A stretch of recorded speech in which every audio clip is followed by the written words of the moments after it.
tomada de decisão do ponto de vista individual talvez seja um dos momentos mais solitários que a gente possa enfrentar. Muita gente pode dar pitaco na sua vida, falar muita coisa na sua orelha, mas na hora de tomar a decisão, na hora de colocar o seu posicionamento, esse momento é exclusivamente individual.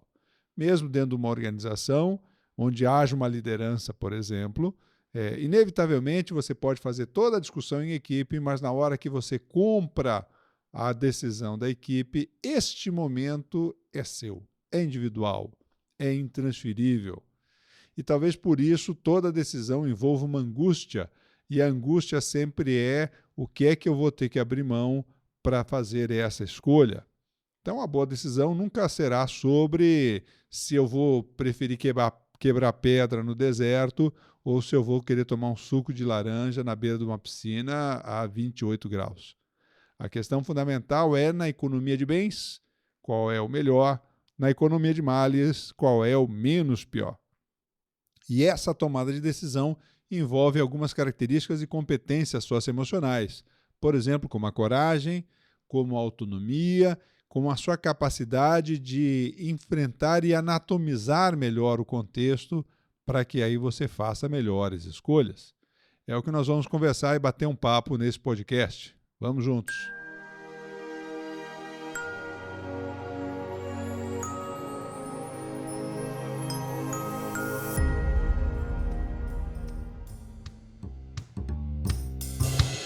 Olá, bem-vindos ao canal Software Mental. Eu sou Luciano Vicenzi e esta é a série Reflexões, um espaço nesse canal para um bate-papo entre eu e você, visando expandir as nossas fronteiras mentais para que sejamos cada vez mais protagonistas da nossa própria história. Este canal conta com o patrocínio e apoio técnico da Atena Mídia. O canal Software Mental conta com 2 séries de conteúdo, a série com as entrevistas com convidados especiais e a série Reflexões, onde você é minha convidada, meu convidado. O tema de hoje é sobre decisões conscientes. No episódio passado falamos aí sobre a questão da autoestima, um fator que também interfere no processo decisório, sem dúvida, porque está relacionado à autoconfiança, e a autoconfiança, sem dúvida, tem impacto no nosso posicionamento decisório. Falamos aí sobre alguns problemas do autoconceito que envolvem a autoestima, né? O autoconceito sendo a base da autoestima, como o locus de controle, a falta ou excesso de autocompaixão e a falta de percepção sobre nossas contribuições individuais. Muito bem, nesse episódio nós vamos conversar sobre decisões conscientes, começando justamente entendendo um pouquinho mais como é que o cérebro funciona no processo decisório, considerando 2 sistemas fundamentais do nosso cérebro. O primeiro deles é o sistema intuitivo, emocional, rápido, imediato. E o segundo é o sistema consciente, racional, mais lento, mais ponderado e mais fracionado.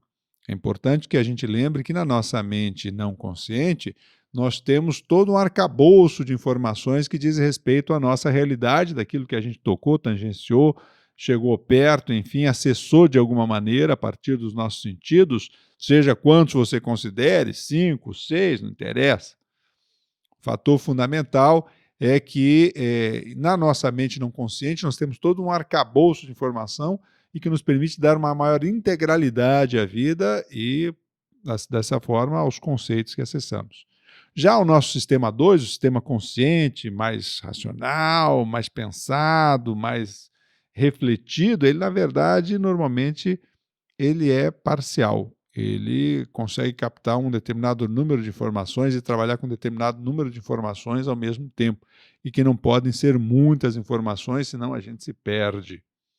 Então, o primeiro aspecto é a gente entender como é que funciona esse sistema do cérebro. E a primeira decisão, o primeiro insight, ou a primeira panorâmica que você tem sobre qualquer contexto, ele vem da sua mente não consciente. Captou as informações, os estímulos do ambiente através dos seus sentidos, isso vai direto lá para a sua amígdala, para as suas amígdalas, né? Temos uma em cada hemisfério cerebral, para fazer uma análise do risco dessa informação para o nosso bem-estar. E a partir disso, já vai um viés para o nosso cérebro racional, para a nossa mente racional, vamos dizer assim, ou consciente, melhor dizendo, né? Para a nossa mente consciente já vai um viés da leitura emocional que você teve daquele assunto. Então, a primeira leitura contextual, sempre ela é de base emocional. Se você quiser qualificar suas decisões, você tem que primeiro perceber e entender que isso acontece, para depois você começar a analisar os fatos e dados e ver se você vai seguir as tendências emocionais da sua percepção do contexto ou se você vai poder fazer uma análise melhor do que está acontecendo, como está acontecendo, e aí, a partir daí, você poder tomar as suas decisões de uma forma mais acertada, né?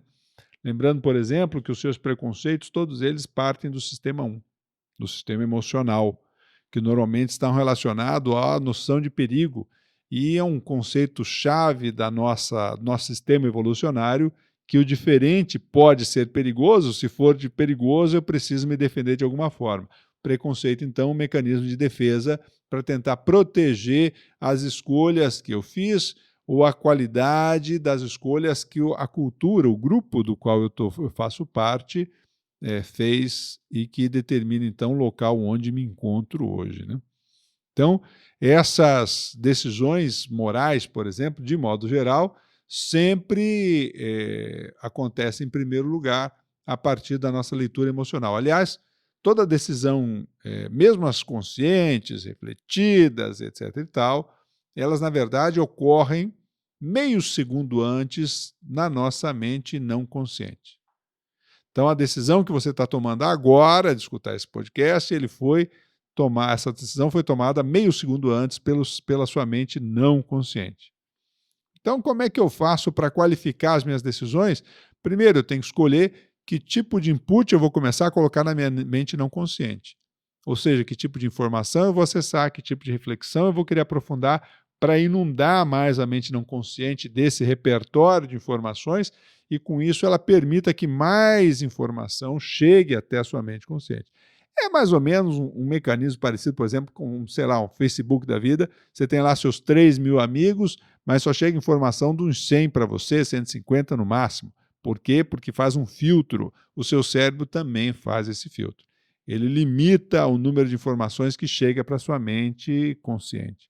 Quanto mais experiência, quanto mais acesso à informação eu tenho sobre um determinado tema e mais eu inundo a minha mente não consciente sobre este tema, maior a minha capacidade de tomar boas decisões, maior a minha capacidade de ter mais elementos para refletir, concatenar e, com isso, chegar a conclusões mais efetivas ou mais qualitativas em relação ao contexto e em relação à minha escolha. Um fator importante, então, para o desenvolvimento da tomada de decisão, porque decisão é uma escolha, você vai fazer uma cisão com determinados aspectos, tá certo? Sempre envolve algum nível de risco. Se você quiser ter certeza absoluta do que vai decidir, só se for uma coisa muito fácil e dentro de uma dualidade muito oposta entre bom e mal. As decisões conscientes mais complexas, normalmente, estão na economia de bens, entre duas coisas boas, qual é a melhor, ou na economia de males, entre duas coisas, qual é a pior. E é aí que reside a qualidade decisória. Por quê? Porque você vai ter que diferenciar elementos próximos e, com isso, escolher algo e abrir mão de algo. E esse perfil, essa sua capacidade de lidar com risco, envolve duas competências socioemocionais fundamentais. A primeira delas é a coragem, a sua propensão ao risco, e a segunda delas, a sua autonomia, como é que você consegue isenção suficiente para fazer as suas escolhas a partir de você mesmo, a partir da sua autodeterminação e não por mera repetição cultural. Vocês sabem que a nossa vida, por exemplo, aqui no Ocidente, né, dentro da nossa cultura aqui, não é muito difícil, né, você ver o que você vai fazer na vida, porque a cultura já formatou isso para você. Você vai nascer, vai crescer, vai estudar, vai arranjar um emprego, vai casar, vai ter filho, se plantar uma árvore, escrever um livro, top da cultura ocidental. Então, o que você escolhe? Você escolhe aonde vai estudar, o que curso vai fazer, em que empresa vai trabalhar, com quem vai casar, quantos filhos vai ter. O roteiro todo, o frame, a estrutura já está decidida. Essa é uma decisão cultural. Não é uma decisão do seu discernimento, da sua escolha, dos seus conceitos formados a partir do seu locus de controle interno. E este só consegue se desenvolver a partir do desenvolvimento da sua autonomia, autonormas. Eu preciso ter mais clareza daquilo que de fato importa para mim, para eu poder começar a ter escolhas que me diferenciem como indivíduo e que permitam que eu resgate a minha individualidade e a minha originalidade. Do casamento entre essa minha capacidade de análise trazida pela autonomia e da minha propensão a risco, que é definida pela coragem, é que nós conseguimos estabelecer melhores condições para a nossa tomada de decisão. Ok? Daí a gente tira pelo menos 4 perspectivas diferentes, né, da relação então entre coragem e autonomia, 4 perspectivas diferentes para a gente poder ponderar sobre o seu modelo pessoal de decisão. Se a tua autonomia é baixa, ou seja, você pensa pouco por você e muito pela cultura, são os outros que dizem para você o que é certo, ou você tem uma necessidade muito grande de aprovação dos outros para saber o que você acha correto ou não, baixa autonomia. E, ao mesmo tempo, não tem muita propensão ao risco, não se sente confortável no sistema de incertezas que o risco traz, você normalmente tem dificuldade de tomar decisão ou espera que os outros decidam para você e aí você só executa, né? O que a gente chamava aí no começo do século XX de mão de obra. Tá bem? Se você continua tendo uma baixa autonomia, ou seja, baixa capacidade de entender os seus critérios decisórios, no que você se pauta para fazer suas escolhas de fato, mas é uma pessoa cheia de coragem, com alta propensão ao risco, então você toma decisões de alto risco e com uma boa dose aí de impulsividade na tomada de decisões. Às vezes dá certo, às vezes você mete o pé na jaca até o pescoço, não é isso? Para qualificar isso aí, vai precisar melhorar a sua autonomia, saber melhor os fatores em jogo, a análise, a dissecação desses fatores em jogo, para que daí você faça as suas escolhas de uma forma melhor. E aí já falei o terceiro, basicamente, tá certo? Se você tem uma autonomia mais desenvolvida, mas tem baixa propensão ao risco, a sua tendência é fazer ou tomar decisões incrementais, baixo impacto, normalmente com uma sensibilidade maior aí ao erro, ou seja, no casamento aí na dobradinha entre a autonomia e a autoestima que falamos no episódio passado, você associa o seu valor às decisões que toma.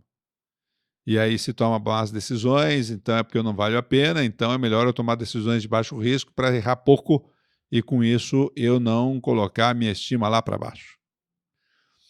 Por fim, aquela que nos interessa, que são as decisões conscientes, tema nosso aqui hoje, é justamente a decisão refletida, onde você tem clareza dos seus critérios, da sua autonomia, no que você se pauta para tomar suas decisões, isso em relação ao que é importante para você e não para os outros, e ao mesmo tempo você tem uma propensão melhor ao risco, você lida melhor com a incerteza, você lida melhor com cenários não definidos ou não claros, você consegue ter decisões mais refletidas, inclusive com maior capacidade de fazer conciliações interessantes, por exemplo, para atender às necessidades dos envolvidos, se é que há mais pessoas impactadas mais significativamente ou fortemente pela sua decisão. Se diz respeito só a você, a sua vida, e ninguém vai ser impactado, é uma coisa, mas essas são mais raras porque a nossa vida em sociedade é interdependente. Já numa organização, por exemplo, se você vai tomar uma decisão e isso envolve o seu time ou os rumos da organização, a quantidade de pessoas impactadas é bem maior e a análise precisa ser mais consciente. O que as empresas fazem quando não sabem tomar decisão, quando os gestores não têm uma boa capacidade de tomar decisões? Criam os chamados comitês. E aí, nos comitês, a ideia é analisar com mais cuidado as decisões sobre diferentes perspectivas. E isso é muito bacana, desde que você tenha tempo para isso. Senão, você cria organizações burocráticas, lentas e incapazes de responder à velocidade de mercado aquilo que o mercado exige de você. E se a coisa não está fácil, eu encerro esse episódio aqui com uma frase do Henry Ford. Você vê, o cara é do começo do século passado e ele é relevante até hoje, né? Abre aspas. Quando tudo estiver contra você, lembre-se que o avião decola contra o vento, não a favor. Fecha aspas. Assuma as suas decisões, desenvolva a sua autonomia, cresça em termos de aprendizagem com os seus erros e bora, velho. Vamos para frente aí. Tá joia? Muito bem, estamos chegando ao final de mais um episódio do nosso podcast, série Reflexões, porque tratamos desses temas aqui no canal Software Mental, porque confiamos que o mundo é o cenário de oportunidades para quem expande as suas fronteiras mentais e entendemos que você merece aproveitar estas oportunidades. Gostou? Dá o like aqui embaixo. Vamos juntos, mande as suas críticas, sugestões, ponderações, isso sempre nos ajuda a fazer um trabalho melhor por aqui. Um abraço e até o próximo episódio. Tchau!